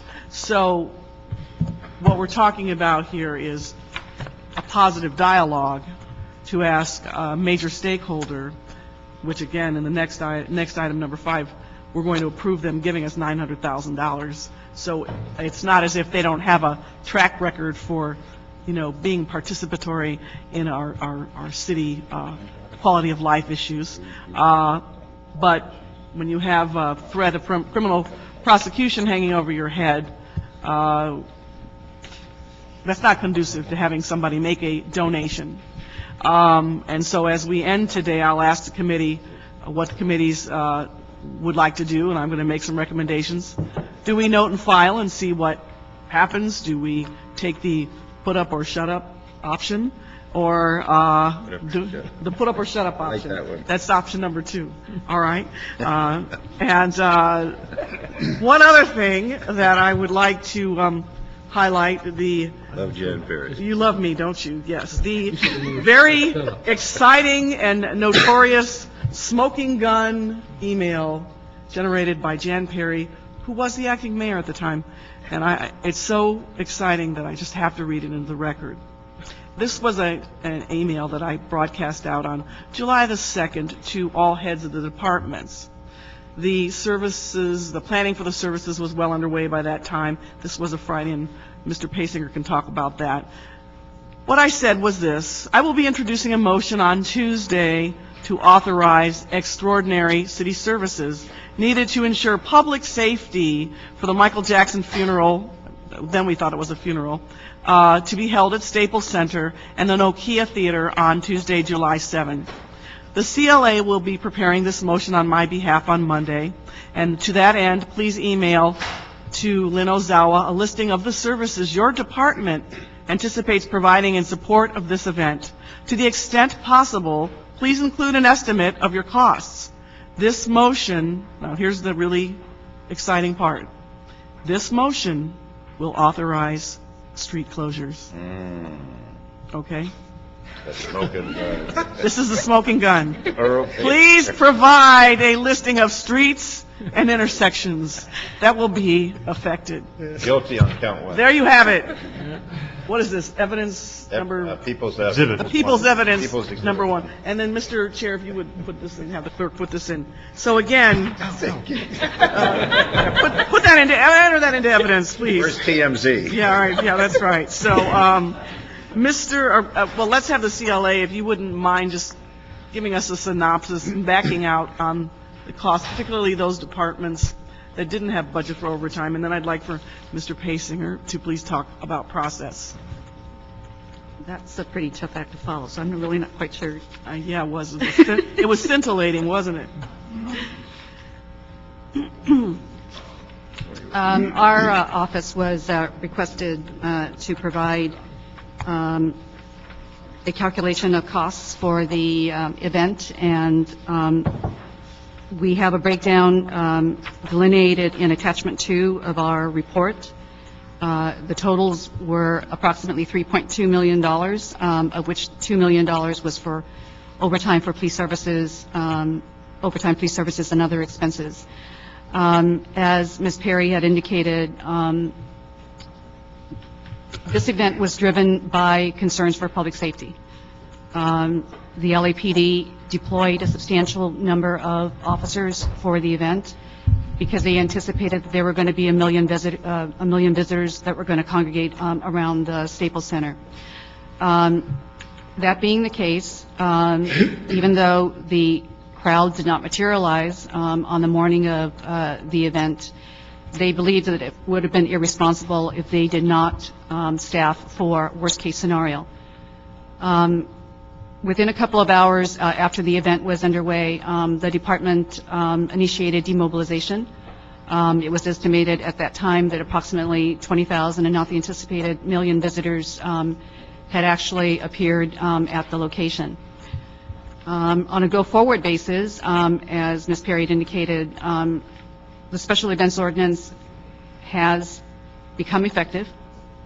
Our office, as well as the CAO, have had a few meetings with the LAPD and the city attorney, and our intention is to come back to the committee and to council with a plan for implementation with respect to major venues. The significant section of the ordinance as applied to major venues is that in the future, city services will be required to be contracted following negotiations between the major venues as well as the city. One other issue is that the council had requested that we provide information on the economic benefit of the event. We contacted Jack Kaiser of the LA County Economic Development Corporation, and it was his estimate that the benefit to the committee was approximately $4 million. Mr. Mayor, if you wouldn't mind, if you could go back to Wednesday, July the 1st, and just give us a, punch list of how the city developed its strategy and to organize for this event. Yes, I will. Councilmember Perry and other members of the committee. First of all, I'd like to compliment Ms. June Gibson and the Office of the Chief Legislative Analyst and others who work with her in drafting and researching this report, because in many respects it pulled together some of the highlights of a very busy time for us. As a matter of fact, if my memory serves correct, having served with the LAPD going on now my 34th campaign, what we deployed that day, or the series of days, happened to be the largest police deployment other than the Olympics in the modern era. And what she did in that report, and members of her team, really did a nice job in summarizing a very, very difficult situation for all of us during that time period. So kudos to her and her team. Excuse me. As it relates to the, excuse me just for one moment, I'm pulling up my notes. I lost them. As it relates to the for the deployment for that day, I believe in her report it itemizes a number of issues that the department reacted to in terms of what led to our deployment, and I'll go through those very quickly for the purposes of the record. We became aware of through media reports and having been contacted by various individuals that the Nokia Staples Center folks were planning to have a ceremony, a funeral service, or a memorial service for Michael Jackson in the wake of his death. And as a result of that, it became part of the responsibility on the part of the LAPD to provide safety for the city of Los Angeles. We had seen on prior occasions in very large situations, most recent of which was several months before in the Laker parade, where the city drew somewhere in the neighborhood of 250,000 people to that particular event, and we were of the strong opinion that this Michael Jackson memorial service, given his worldwide appeal, would draw upwards of 1 million people and perhaps more. So in a very short period of time, we had an obligation. I believe that the preparation cycle was somewhere near an 80-hour mark. So in a very, very short period of time, we had responsibility, obligation to ensure that we provided for the safety not only for this particular venue, the downtown venue, to which we believe that many of those people would migrate, but also the rest of the city of Los Angeles. We have 4.3 million people to whom we provide service, and we had also the fiduciary responsibility to make sure that we didn't lose a step there either. If my memory serves correct, I believe our deployment was so efficient, during the course of that day, we actually saw an 8.2% reduction in crime in the city of Los Angeles, and that's something I think all of us can be proud of. So we didn't lose a step in the rest of the city having prepared and deployed for the Michael Jackson Memorial Service. In planning for this event, we didn't do so in a bubble. We didn't do so in a silo nature. We actually partnered with the Emergency Management Department, Mr. Jim Featherstone, also our representatives, our partner representatives from LA Fire, and also the California Highway Patrol, with whom we partnered literally shoulder to shoulder in ensuring that we had the most efficient, not only had sufficient resources, but we had the most efficient use of those resources. One of the things we spun up very quickly, oh, by the way, I'd hasten to add, because of the size of this event, I made it my personal responsibility to act as the incident commander. I don't normally do that, but given its size, its scope, and the potential for something to go wrong, I thought I'd leverage my considerable experience, that's what all these hash marks are for, I suppose, to make sure that we did so in as efficient manner possible. And of course, I had as partners. Were you a commander then or a chief? How soon we forget. Chief Kirk Albanese and also Commander Dave Doan. Chief Albanese was the deputy incident commander, and Commander Doan was the operations chief under the umbrella of the ICS, the Incident Command System that we advanced the idea of this deployment. We actually developed an entire intelligence branch which fed us information ostensibly for the purposes of giving us an idea of how many police officers that we needed that day. And most of the information they provided, they suggested, again, a large number of individuals that we believe that were going to end up in the venue, in the theater, in the downtown area.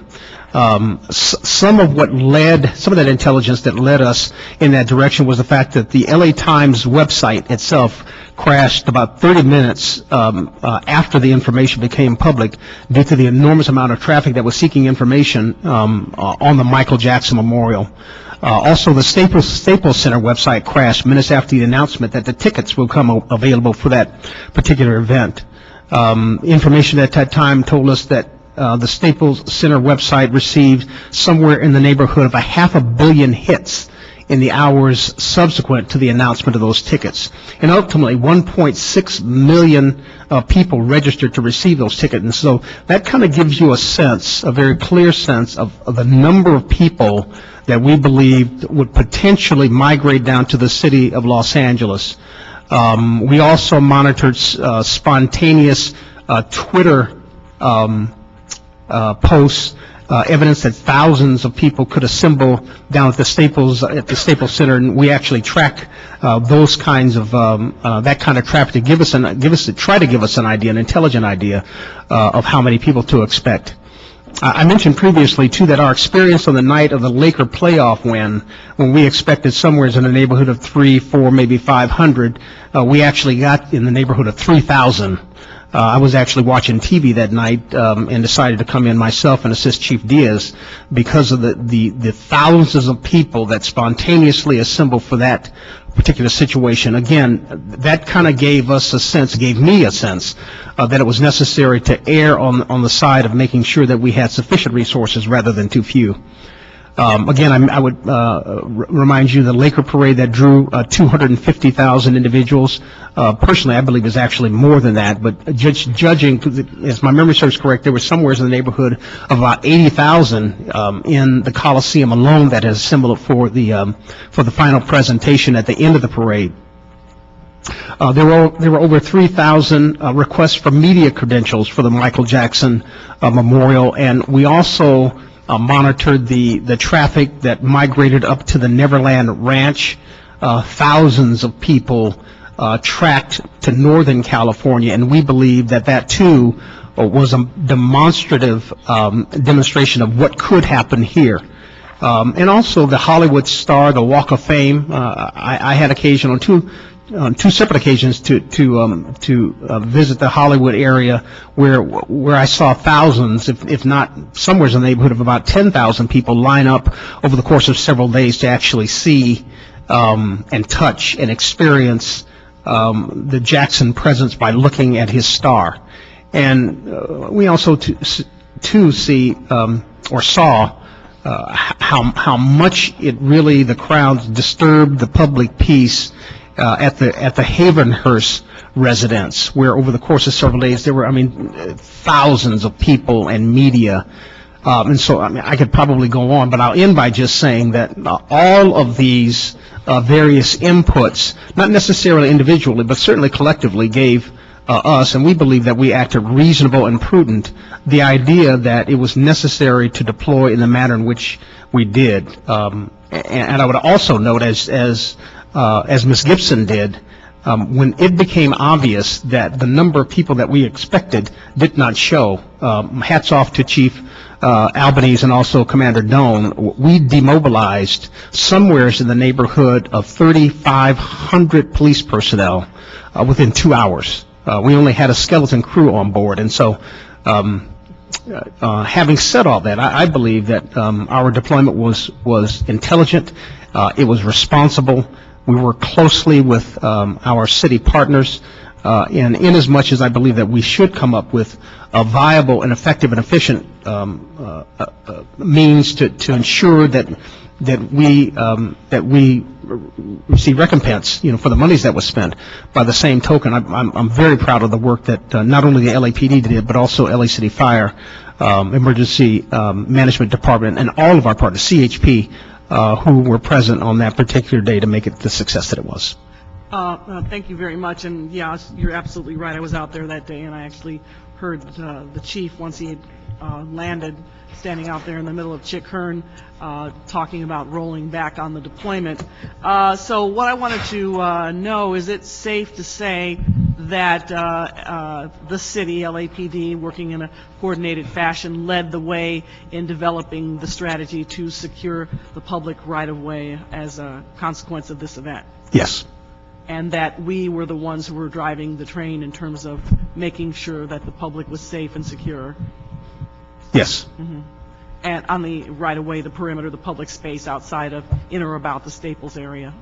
That's correct. One of the strategies that myself and my partners employed was, as opposed to just having that particular part of Los Angeles a veritable free-for-all, we decided to identify a specific venue or a specific theater that we could control. That was done after a consultation with Commander Doan. Him, in his role as Assistant Commanding Officer of Central Bureau, identified the 4 streets that we ultimately secured, and used that as the piece of topography, the geography that we decided that we had the ability, given the resources, to ensure the public safety. And so, based upon those street closures, we made the determination that would be the area that we would defend. Okay. You forgot the elephants. I'm sorry? You forgot the elephants. The circus. They the lions and tigers and bears. Contend with that morning. It was. There were a lot of challenges. That being one of them. The fact that we were dealing with I believe the 4th of July holiday. There were a number of different challenges. Just the speed with which we had to bring together the number of resources that were necessary in order to ensure a safe environment. I found it rather intriguing during one of the previous presentations by the Chief of Police in terms of having the numbers, the appropriate number of officers in the LAPD The fact that we have nearly 10,000 officers allowed us the opportunity to deploy in this manner, and there are very few police agencies in America that have not only the ability and the muscle, frankly, but the agility in order to deploy effectively, efficiently as we did that day. I think Ms. Perry was referring to the circus that was coming to town, and they were escorting the elephants and the trains down the street. There was a lot going on. Yeah, we did that too. Yeah, they did that. Yeah, I mean, we weren't making a joke of it. There was actually... No, No, not at all. There wasn't a joke. No. Because I was actually out there, because I was concerned about it as they came from the train over to Staples.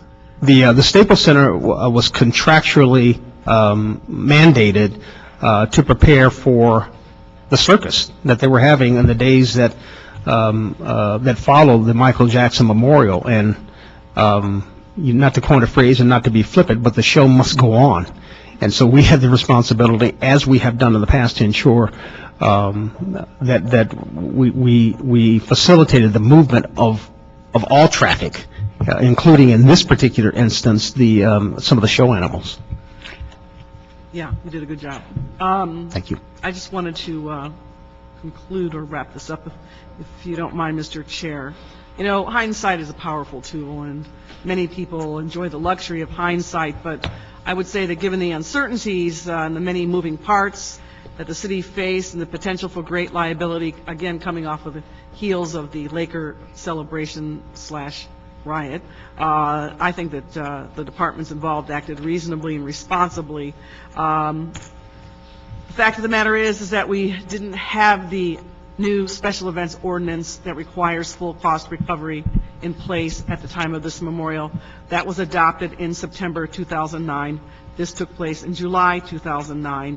There was no ordinance in place prior to the memorial providing a mechanism for full cost recovery. So we are faced with a situation where, you know, we rely on the goodness and the kindness of AEG and whether or not they want to have a discussion with us about this. And I want to reiterate that the mayor's office and I had been talking with Mr. Leiweke, and we were having very positive conversations that appeared to be leading towards something that would have been a positive outcome, but got sidetracked by tempers and things like that, and that's not productive.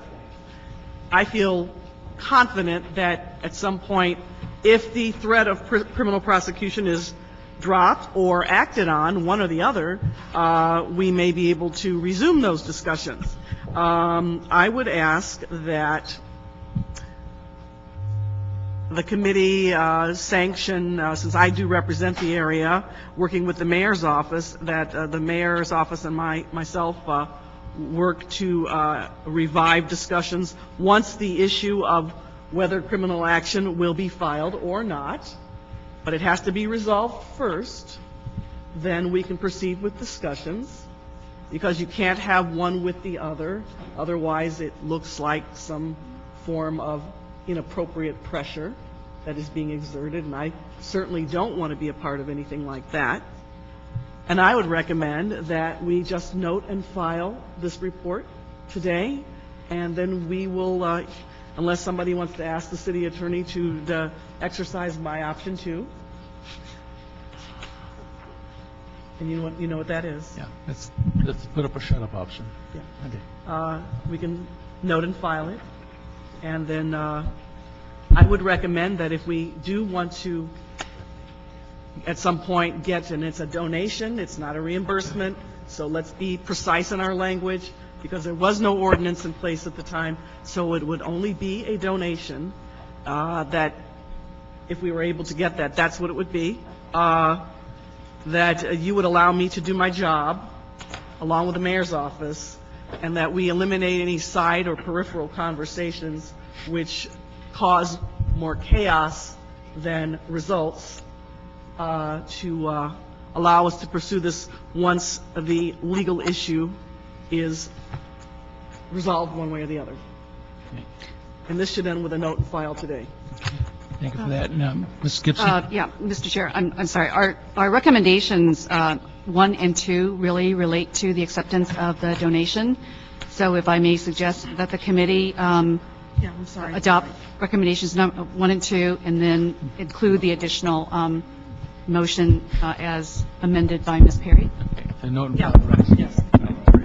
John White, City Clerk, note and file, with all due respect, which report? The CLA, it's the report, you're referring to the report dated November 13th. Okay. From So- Tim Miller. I'm sorry, pardon me. You'll be approving Ms. Gibson's, recommendations 1 and 2 for the acceptance of the donation. Yeah, just one quick question. I know that there were a number of smaller donations that came in from the public and were sent to the city's trust account. I think in the neighborhood of $40,000. Correct. Is that included in this report? It's mentioned in the report, so in terms of the actual cost, the cost would have been $3.2 million minus the $39,000. Okay, so do we have to take any action to accept those funds? No, it's already been deposited into the trust fund. Okay. Mr. Zine. Thank you. I want to start off by saying that this event occurred in July, and this is now 5 months later, and we're finally bringing it to hopefully a closure and discussion. Having 14 years of service with the Los Angeles Police Department, Chief Pacer, I have no criticism on the police department's response or the deployment of 3,968 officers.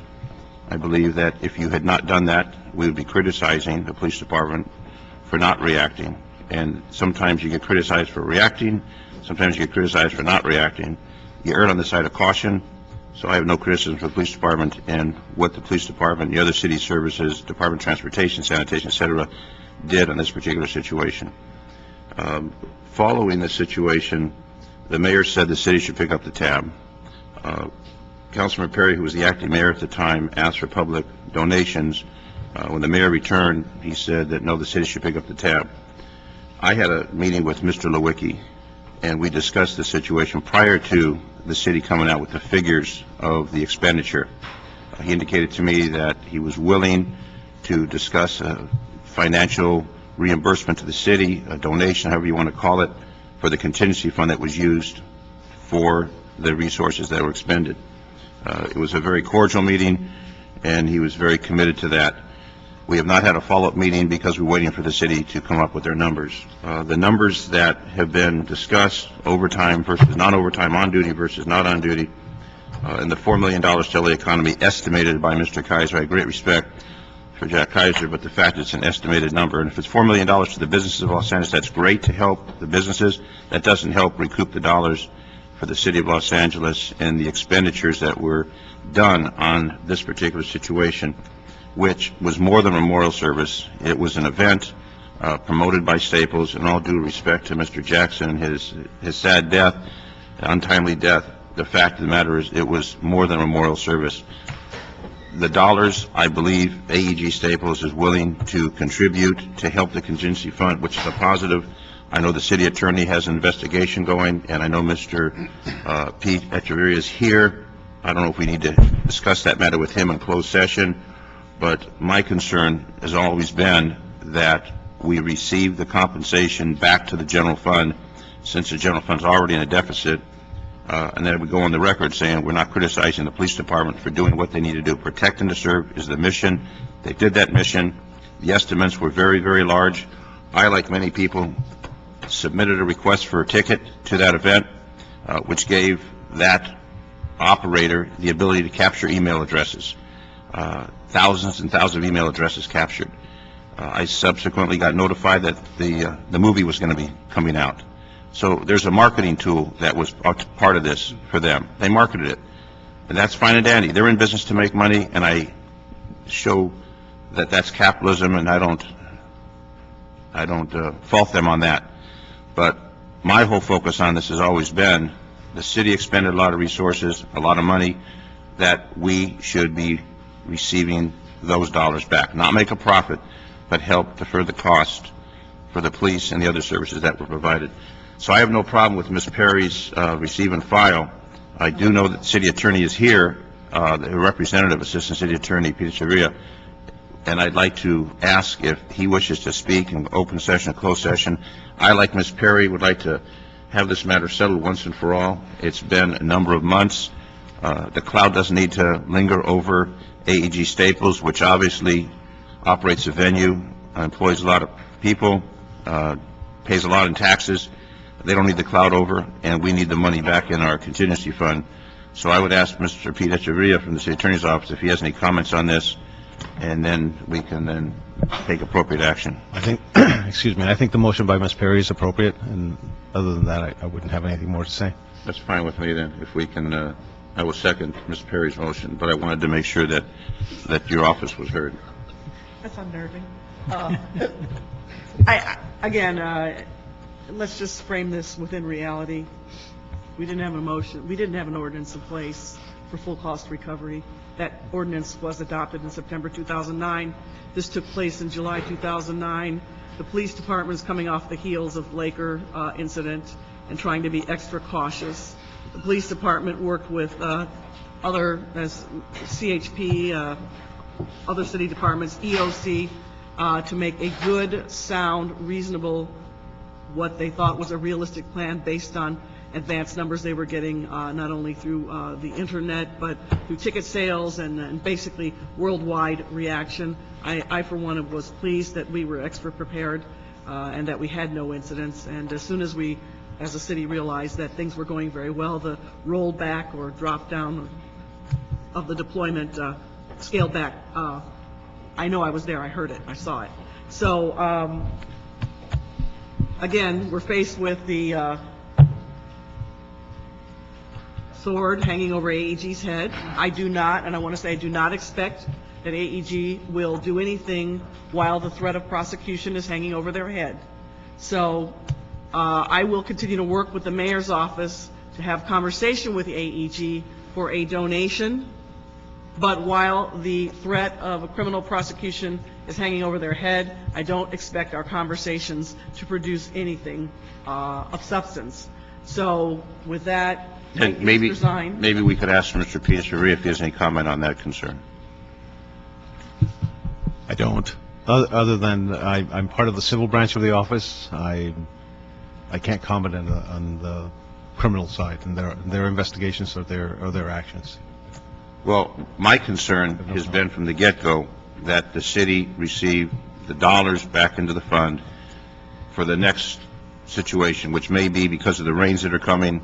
We may have floods, we may do evacuations, and the police department will be pressed for resources and overtime. There's no cash overtime.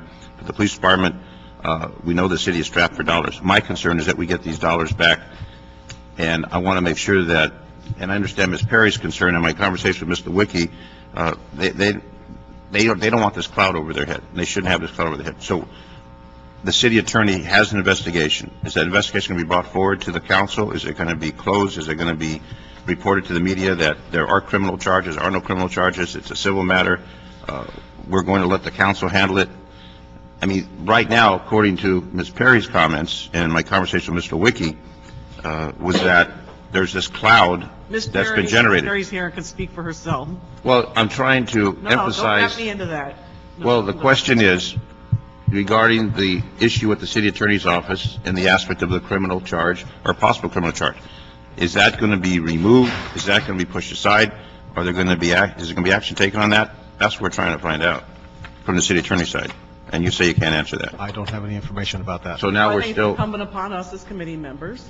You know, we don't have a criminal prosecution pending. Should one arise at some point or not? But we don't know that. But we don't know that, and it's incumbent upon their office to tell us. And in the meantime, while the threat of criminal prosecution is hanging over AEG's head, I don't expect us to have any results in terms of a donation.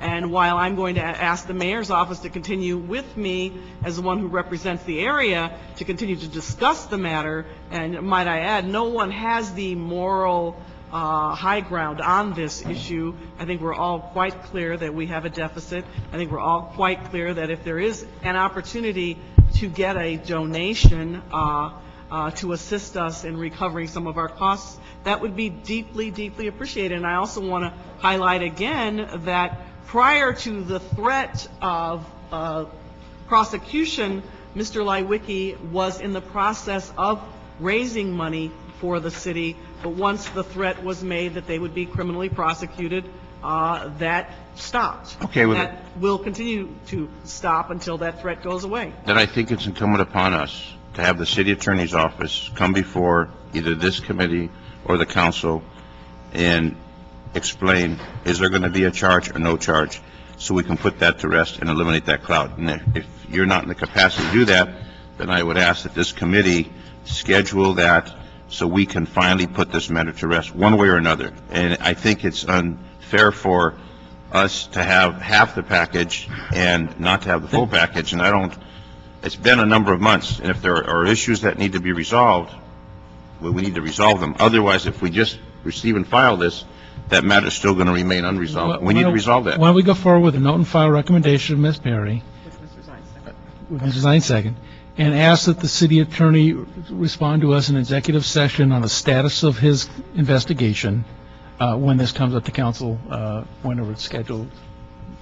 When is it scheduled, Mr. White? Friday. Could we have that by Friday? And that way, everyone will be on the same page. If we need to go into closed session or open session, then we have the plate clear. Otherwise, there's still issues that are remaining in question. And we'd like to get that resolved. That'll be the request. I can't speak to that other than to point out that in terms of acting on the criminal prosecutorial capacity, the city attorney does not report to the council. That's a matter that he acts on independently. So while you may agendize it, he may not be in a position to give you that kind of. Well, then how do we report. close this matter? We will request it, and if he You can chooses request not to respond to the request, we'll act accordingly. What's the statute of limitations on this particular situation, if there were to be? I've been away from criminals so long, I can't even tell you that. Chief Paysinger. 1 year. I'm sorry. 1 year. 1 year. And I'd hate to have this dragged out for another 6 months or 7 months. For misdemeanor. So the recommendation is to note and file. We'll request the city attorney to report to us. If he chooses not to, we'll act accordingly.